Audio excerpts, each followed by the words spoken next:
Well, it is the sunshine vitamin, but from another point of view, they also call it the happy hormone. Is this something to do with the vitamin D receptors in the brain?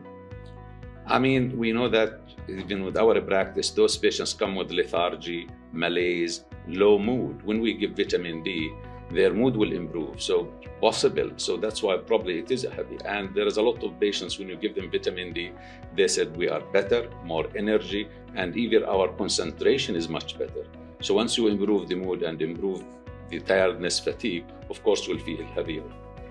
Well, from my advices to pregnant women, usually I tell them, if you want to have a child with a high IQ, you should be taking vitamin D from the first trimester, because I think there was a recent study that correlated the level of vitamin D in the mother in the first trimester and the cognition of the child in the school at the time of measuring IQ for the children. So I agree with you regarding the maybe there are centers or receptors for vitamin D in the brain where this is really can affect the transmission or between neurons and its maintenance function. Yeah, I agree with Dr. Hisham. It seems to be we need more and more studies about vitamin D. And now we start to understand that vitamin D receptors probably involved in a lot of things, not only just the smooth muscle cells or the endothelium or the pancreas, also in the adiposity, I mean, probably if we start giving vitamin D as early as well, we might prevent obesity. There is correlation between those obese patients, they have more vitamin D deficiency.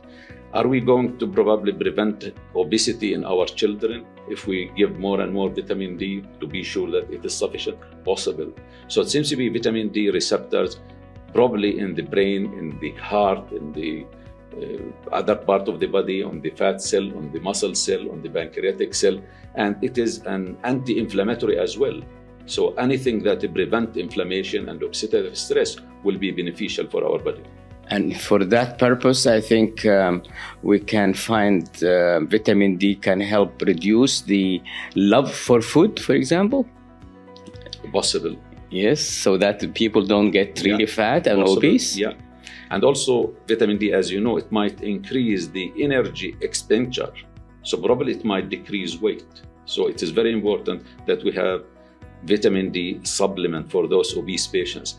And obesity, those obese patients, when we did the study on prediabetes, they have low vitamin D, hypovitaminosis, hypovitamin D, more than the non-obese people.